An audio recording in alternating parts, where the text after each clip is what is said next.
C'est-à-dire qu'en dehors des répétitions, en dehors enfin, ma vie fait que je dois passer quand même beaucoup de temps sur mes partitions et j'ai accumulé un tout petit peu de retard par rapport à mon planning qui arrive. Et dès que je peux grappiller, alors je me lève à 5h30 le matin pour avoir au moins 3 ou 4 heures le matin avant les répétitions pour travailler. Et du coup, à chaque fois que je peux me libérer, enfin me prendre une demi-heure, je le fais parce que c'est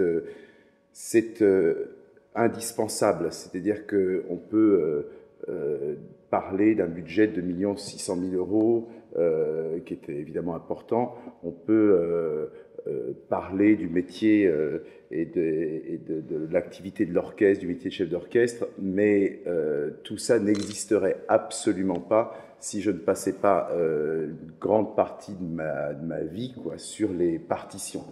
Parce que c'est absolument indispensable. Parfois même, je suis obligé de rappeler soit à mes collaborateurs, amis, que mon métier, c'est avant tout d'être avec l'orchestre. Parce que, bien sûr, beaucoup de gens, et ce qui est normal, hein, quand on monte un orchestre, quand on crée un orchestre, ou même quand on souhaite le développer, on est obligé de passer par... là, c'est pas le cas de ce soir, parce que je le fais en toute amitié, et puis les choses sont... Mais on est obligé d'avoir des rendez-vous, soit avec la ministre, en effet, soit avec le président de la région, etc. Enfin, des gens... Et c'est vrai que c'est très chronophage, parce que... et le temps que je passe à ça, eh bien, je ne le passe pas pour savoir si le chemin que je vais prendre dans le dernier mouvement de la 10e de Shostakovich est le chemin, peut-être sans doute pas le plus court, mais enfin voilà, je suis totalement là-dedans. Et c'est vrai qu'il y a des partitions qui sont plus difficiles de s'en extraire. Et la 10e de Shostakovich fait partie des symphonies qui pour moi sont les plus... c'est difficile cette semaine, je vous le dis franchement, hein, puisque quand on en a beaucoup parlé, on a des rencontres comme ça avec vous, et c'est une semaine pour moi plus difficile parce que là je viens de continuer à travailler la symphonie, et en vous parlant, j'essaie de réfléchir à la question que je viens de me poser, de savoir si, justement dans ce final de la symphonie qui est difficile, pour une question de relation de deux éléments, que je répéterai, je commencerai d'ailleurs par ça tout à l'heure, la répétition. Parce que voilà, il y a des symphonies qui me semblent peut-être difficiles, ou en tous les cas dans lesquelles je suis plus plongé que d'autres. J'ai eu le cas avec, par exemple, la 6e de Tchaïkovski, qui pour moi était une révélation totale. Bon, voilà. Donc c'est vrai que mon cœur de métier, et j'y tiens particulièrement, et c'est aussi ce qui fait la force de l'orchestre de Pau, la spécificité de l'orchestre de Pau, c'est qu'à la tête de l'orchestre de Pau, il y a un artiste. Alors, c'est parfois ingérable, vous dira-t-il, mais c'est important que je tiens à ça. Et tous les orchestres, aujourd'hui, les patrons ne sont pas des artistes. Ce sont des gens formidables. Ce sont des gens qui sont très, très mélomanes, mais qui ne sont pas artistes. C'est-à-dire qu'ils n'ont pas le contact avec le public et avec simplement le fait de faire, de prendre de la partition. Nicolas Joël, qui est le patron de l'Opéra de Paris, est artiste puisqu'il est metteur en scène. Mais si vous regardez tous les orchestres, à Bordeaux, Thierry Fouquet, que j'adore, qui est le patron, n'est pas artiste. À Toulouse, Thierry Dargoubet, etc. C'est devenu une certaine mode aujourd'hui, aujourd'hui, je ne sais pas si c'est récent, mais de mettre à la tête d'orchestre, notamment des gens dont c'est le métier, hein, je ne suis quand même pas en train de dire qu'ils ne sont pas à leur place, mais voilà. Donc, alors c'est vrai que parfois c'est compliqué à gérer parce que ma relation avec le public, elle repose sur une seule chose, c'est évidemment ma relation avec l'orchestre. Et ma relation avec l'orchestre, elle ne repose que sur une chose, c'est ma relation avec la partition. Alors pour avoir une relation avec quelqu'un, il faut passer du temps avec. Et moi, si je ne passe pas suffisamment de temps avec ma partition, eh bien, j'ai le sentiment, alors déjà que je doute énormément, de ne pas être légitime pour m'adresser à l'orchestre. Et c'est à partir du moment où je vais diriger un orchestre qui aura le sentiment soit que je ne suis pas suffisamment prêt, soit que je ne suis pas sincère avec les idées, avec les options que je prends, parce que voilà, parce que la sincérité, ça ne peut pas tellement se... enfin, vous direz, on peut... Oui, c'est un autre sujet. Mais donc voilà, et ma relation avec la partition fait que je dois y passer évidemment beaucoup de temps. Et ce sont des heures, c'est pas et c'est voilà, et c'est presque. Pardon? J'ai parlé de jours. Oui, mais des heures dans la journée. Bah oui, qu'est-ce que vous croyez? Vous avez bien bossé, vous. Mon boulot, à moi, c'est de diriger l'orchestre. Alors, j'ai la chance aujourd'hui, ce qui n'était pas le cas il y a 10 ans, quand j'ai commencé l'Orchestre de Pau, d'avoir une équipe, une Dream Team, dont toutes les entreprises rêveraient, ou toutes les organisations, c'est la team incroyable. Mais je ne parle pas que physiquement. Hein. Je l'avais jamais fait, ça. Elle ne fonctionne pas. Oui, mais parce que vous allez vous détendre. Non, donc ouais, j'ai une équipe qui est fantastique et qui bosse, mais et donc voilà, qui m'enlève toutes ces choses-là, parce que au tout départ, parce que il faut s'imaginer que pour faire un orchestre, alors oui, vous voyez, il y a 70 concerts sur la plaquette et c'est fantastique. Enfin, ce sont alors là pour le coup des jours et des mois et des semaines de préparation, mais des choses parfois débiles. Hein, c'est d'être sûr que les musiciens ont de l'eau, d'avoir les bouquets de fleurs pour les solistes, les hôtels, les avions. Enfin, voilà, quoi. C'est comme quand on invite quelqu'un, eh bien, voilà, on prépare tout, etc. Et c'est vrai que depuis qu'il y a cette équipe, ça me permet non pas de m'éloigner, parce que c'est pas du tout l'idée n'est pas là, mais me permet de passer le temps, et je ne passe pas encore suffisamment de temps sur mes partitions. Voilà. Mais je le prends, et je le prends. Mais c'est vrai, voilà, ça c'est vraiment, j'insiste un peu là-dessus parce qu'on ne sait pas forcément, parce qu'on se dit, un chef d'orchestre, autant on peut imaginer qu'un pianiste, il travaille avec son piano chez lui, on peut imaginer qu'il passe des heures avec son piano. Chef d'orchestre, on se demande ce qu'on fait. Bon, parce qu'on a une partition, qu'est-ce qu'on fait? On la regarde, mais c'est comme un navigateur, il y a toute une étude de la route qu'on va prendre, des options possibles, etc. Et il y a parfois enfin, tout n'est pas forcément écrit sur la partition, c'est comme un livre. Vous voyez, un livre, vous lisez le même livre, deux personnes voient un film ou lisent un livre, le même livre, elles n'auront pas forcément, ces deux personnes, la même idée du livre, soit, voilà, quelqu'un... Bon, et une partition, c'est exactement pareil. Et donc, il faut lire, il faut... au début, notamment, par exemple, la 10e de Shostakovich, c'est Fred qui fait les programmes. Fred, c'est Fred qui fait les programmes. On discute ensemble, parce que, évidemment... mais d'abord, parce qu'il a plus de culture que moi, et puis parce que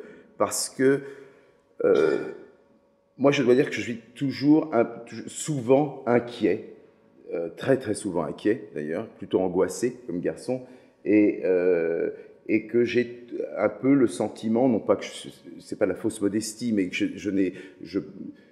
ça m'est difficile d'imaginer. Alors il y a certaines choses que je rêve de faire, mais que je me dis, je sais pas si je vais pouvoir le faire. Et donc du coup, je serais plus modeste sans doute dans mes choix artistiques. Et donc c'est Fred qui a programmé cette 10e de Shostakovich. À la première lecture, et je vais même dire que je la connaissais, je l'écoutais un peu, je ne comprenais rien. Mais rien. vous dire, c'est que rien. C'est comme, je ne comprenais rien. Alors je lis les notes, hein, c'est pas le problème de lire les notes ou pas, mais je comprenais rien à la musique, à ce qu'elle voulait dire, l'analyse était pour moi très compliquée, je comprenais pas la structure de la partition, et ça c'est un moment qui est toujours extrêmement angoissant, parce que même si on prend du temps en amont, c'est-à-dire que moi j'ai mon programme évidemment pour toute la saison prochaine. Je sais où je serai le 13 décembre, le 6 octobre. Je suis chez toi, c'est ça? C'est 6 octobre? Non, pas à dîner, c'est pour le... Mais on pourrait programmer le dîner, ça l'est parce que ça serait... donc même si on connaît le planning, les jours font que et les productions s'enchaînent, donc du coup on n'a pas voilà, j'ai pas travaillé cette partition hier, heureusement, mais pas il y a un an. Donc c'est très angoissant de se dire mon Dieu, est-ce que je vais y arriver? Parce que quand on comprend rien, allez vous retrouver devant 80 musiciens ou une entreprise, vous allez devant un groupe de personnes et vous n'avez aucune idée de savoir ce que vous êtes en train de faire, c'est très très angoissant. D'ailleurs, ce sont mes cauchemars, moi. Vous voyez, ce sont mes cauchemars d'arriver, et je cauchemarde de ça souvent, de devoir diriger un orchestre sans avoir aucune idée de ce que je suis en train de diriger. C'est le fait de ne pas être prêt, c'est quelque chose qui est totalement angoissant. Enfin, en tous les cas pour moi. Et donc voilà. Et sur cette symphonie. Et il faut se détendre. Bon, après, il y a des petites choses. Non, il faut se détendre et prendre et laisser le temps et pouvoir se mettre dans la partition. Et c'est vrai que dans ces périodes-là, voilà, on a vraiment besoin d'être seul, de lire, d'essayer de comprendre, de tourner la partition dans tous les sens, à l'endroit, à l'envers, pour être sûr qu'on ne s'est pas trompé de sens, mais d'essayer de voir quelles sont les relations entre les premiers. Alors, on peut lire des choses, c'est pas tellement de lire que la symphonie de Shostakovich, de cette symphonie-là, elle a été écrite après la guerre, etc. C'est pas tellement ça qui est intéressant, mais c'est surtout de voir... oui, de voir quel sens on veut donner aux choses. Avec, il y a une introduction, il y a ce thème, comment est fait ce thème, qu'est-ce qui a pu passer dans les... Enfin, généralement, on réfléchit plus que les compositeurs. Les génies ils réfléchissent beaucoup, c'est pas ce que je veux dire, mais il y a une intuition qui est complètement extraordinaire. Et moi, il m'est arrivé sur une pièce de Philippe Hersan, d'avoir trouvé un truc absolument génial, enfin que je trouvais génial, pas du tout, enfin, c'était une question de tonalité par rapport à l'atmosphère, etc. Et il me dit, non, c'est vrai, t'as raison, hein. J'avais pas du tout pensé, c'était le compositeur hein, à qui je parlais, Philippe Hersan. Et il me dit, non, mais t'as raison, mais j'avais pas du tout pensé. Alors, je dis pas que...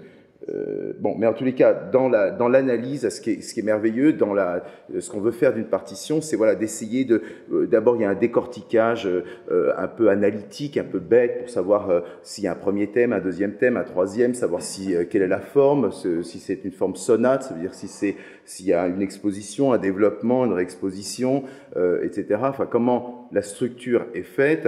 Et ensuite, il y a de décortiquer, de voir quels sont les intervalles ou les choses qui sont à mettre en valeur tout au long de la symphonie. Et voilà, c'est un travail qui est totalement extraordinaire, qui parfois est très émouvant. Et ça, c'est quelque chose qui est, par exemple, mais ça, c'est la seule fois, je ne veux pas vous dire, je ne veux pas vous mentir, hein, la seule fois où j'ai eu les larmes aux yeux en découvrant un truc dans une symphonie. C'était justement la 6e de Tchaïkovski. Et le final de la symphonie de Tchaïkovski, elle commence, il n'y a que les cordes, violon, violoncelle, enfin les violons, alto, violoncelle, contrebasse, il n'y a que des cordes. Et on connaît le thème du final de la pathétique, qui est un thème descendant qui fait ta da da di ta dam, voilà, ta ti ta ta ta dam. Et je regarde la partition, et là je veux dire, je vais même appeler Fred, parce que je ne comprenais rien, puisque à la lecture de la partition, je ne voyais pas ce thème. Alors que quand ce thème-là revenait quelque temps après, il y a un des instruments, enfin, vous voyez ce que je veux dire, un pupitre d'instrument qui faisait la ligne mélodique. Donc là, c'est pas difficile. Mais cauchemar, je dis, mais est-ce qu'il y a un problème? C'est-à-dire qu'on n'a pas le bon matériel, vous voyez par où on passe quand même, hein. On n'a pas les bonnes partitions, il y a une erreur. Alors là, on commence à... J'appelle ça, je dis, qu'est-ce que... Mais, et en fait, le thème, ta, ti, ta, tam, d'accord? Chaque note du thème était donnée à un instrument différent. Et de jouer, si vous jouiez que la partie de premier violon, vous n'avez absolument pas ce thème-là. Mais vous aviez peut-être la première note du thème. Vous voyez ce que je veux dire? Quand vous mettiez les bons violons, vous n'aviez évidemment pas le thème, vous aviez une note, la troisième, etc. Et ce qui est complètement extraordinaire, enfin, c'est à vous réveiller, si vous voulez. C'est même plus du génie, si vous voulez. C'est un truc, mais... et là, si tu veux, c'est quelque chose, c'est une émotion totalement extraordinaire quand quelque chose apparaît, mais qui n'est pas visible. Vous voyez ce que je veux dire? On ne peut pas lire fa, mi, ré, do, si, si. On ne peut pas le lire. Il y a pas, ou alors il faut faire comme ça. Voilà. Mais, et après, évidemment, je n'ai pas de réponse, mais on n'a que des questions, hein, de savoir pourquoi, quand il écrit ce thème-là la première fois, il ne l'écrit pas. Et pourquoi, quand il l'écrit la deuxième fois, 15 mesures après, il l'écrit. Bon, heureusement, je n'étais pas disponible, je n'ai pas pu le... Mais, alors ça, on peut interroger. Mais, et ça, évidemment que de m'occuper du développement territorial de l'orchestre. Évidemment que d'essayer de réfléchir sur les pays de l'Adour et de voir est-ce qu'on se développe vers Tarbes, vers Bayonne, mais qu'est-ce qu'ils foutent, etc., etc. C'est passionnant. Et oui, bien sûr que c'est passionnant. Enfin, c'est surtout un peu le rôle de la CCI quand même, hein. Alors si vous n'y croyez pas, c'est quand même un peu dommage. Mais ça c'est passionnant. Mais ça ne me fait pas encore pleurer. Enfin ça me fait pleurer, mais pour d'autres raisons. Mais je ne pleure pas d'émotion quand je reviens du Conseil général. Voilà. Mais en revanche, voilà. Donc ce sont des émotions, voilà, d'artistes et puis enfin, et d'artistes très très très modestes. Moi, je sais, vous savez, j'ai une conscience qui est très qui est dur, hein, sans doute, de savoir exactement où je me situe. C'est-à-dire que moi, j'ai sans doute besoin de travailler beaucoup plus pour pouvoir y arriver.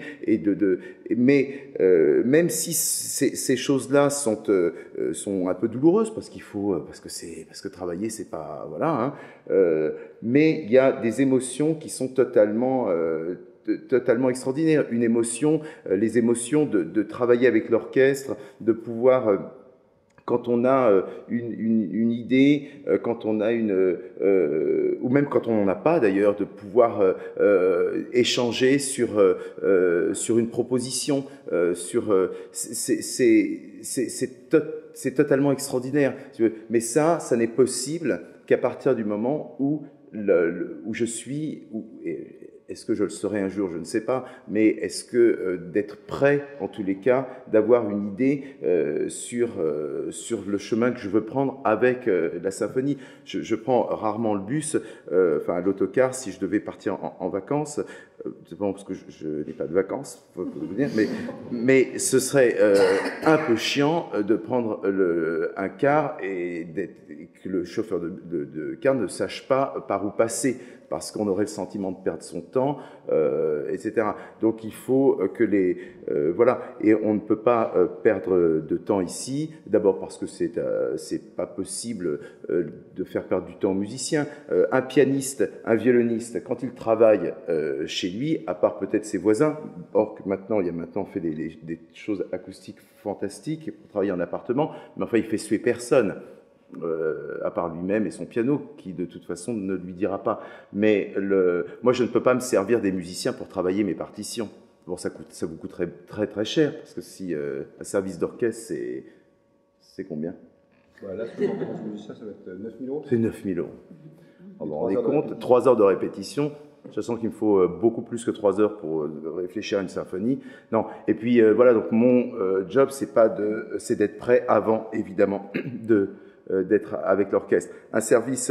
Ensuite, une fois que je suis prêt, il y a un temps de répétition qui est extrêmement rigoureux. Hein. Un service, c'est 3 heures, il y a 20 minutes de pause au bout d'une heure et demie. On ne dépasse pas, on ne commence pas avant. Vous le verrez, à 20 heures pétantes, le violon solo fait accorder. Donc, on a un laps de temps pour ensuite rendre l'orchestre prêt. Donc il y a un travail également, là, avant d'avoir un travail musical, il y a parfois un travail technique, un peu bête et méchant, de travailler lentement, enfin, comme avec tout, voilà, comme on apprend quelque chose, et ensuite, bon, ça va très vite, les musiciens sont d'ailleurs prêts individuellement, généralement, on ne sont pas obligés de le faire, hein.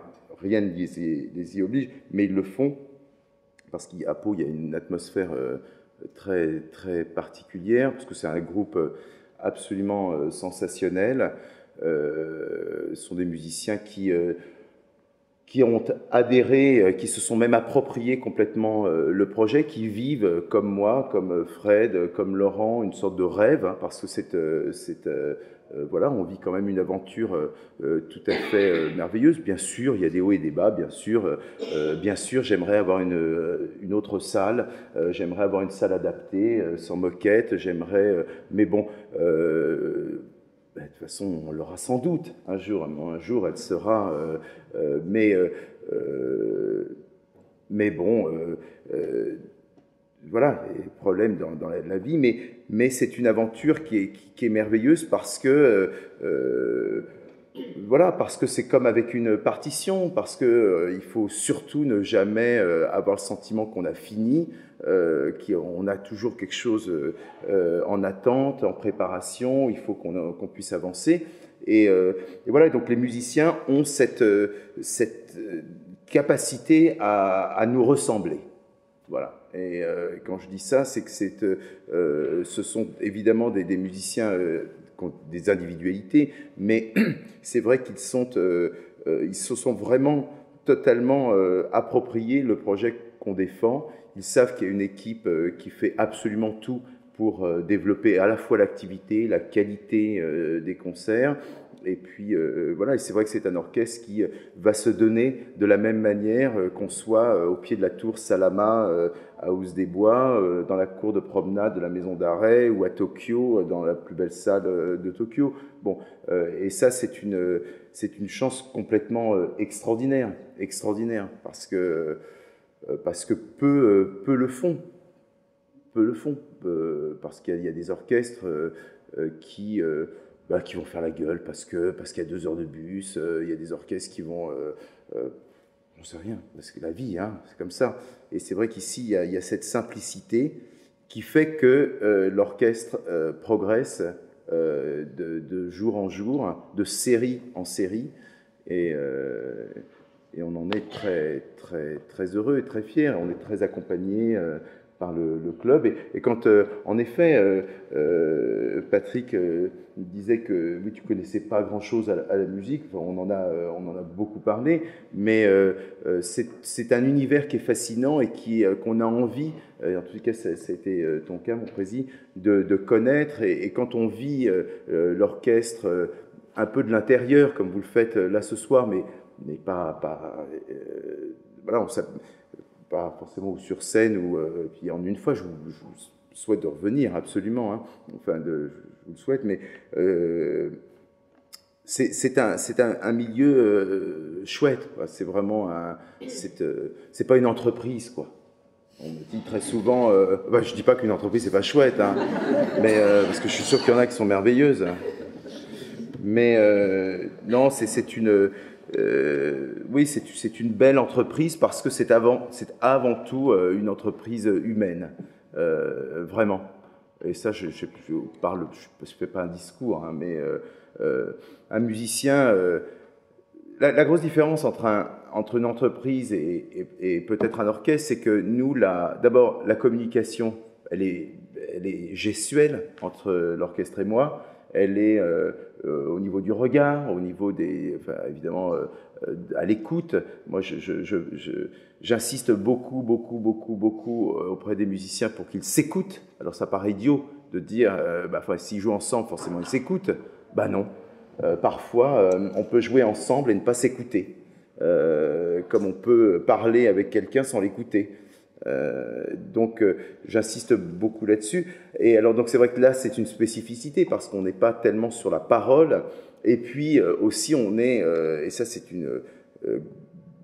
c'est parfois extraordinaire et parfois difficile, c'est qu'on est sur l'affect. On ne touche qu'à l'affect des gens, le mien, mais le leur aussi. Parce que, vous savez, quand on fait de la musique ou un soliste, dans l'orchestre, il y a deux types de musiciens. Il y a ce qu'on appelle les tutistes, c'est ceux qui sont, quand il y en a beaucoup qui font la même partie. Donc, ici, il y a 12 premiers violons, donc ça, c'est une section. Donc, la première chaise rouge. Ah, vous l'avez vu. Donc, c'est un tutiste et un soliste. Les solistes, c'est ceux qui ont une partie individuelle. Et là, dans la symphonie, vous l'entendrez, il y a énormément de solos. Mais seul, il ne joue avec personne. Il n'y a pas d'accompagnement. Ce sont des cadences. Vous voyez ce que je veux dire? Ce sont des moments où il joue seul, absolument seul. Oh, tu peux entrer, Claire, hein? Quelle heure est-il? Parce qu'ils vont brader après. Oui, ils vont rentrer. Eh bien, ça, quand un musicien joue tout seul une partie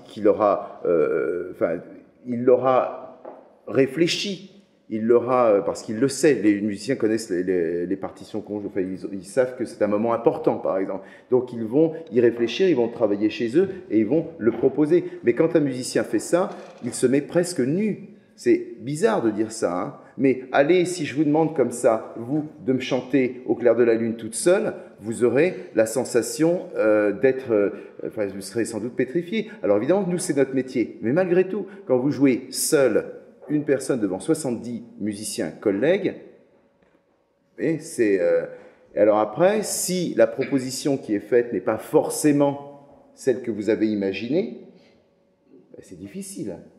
C'est difficile parce qu'il faut le dire. Oui, ce que je veux dire, on se livre beaucoup.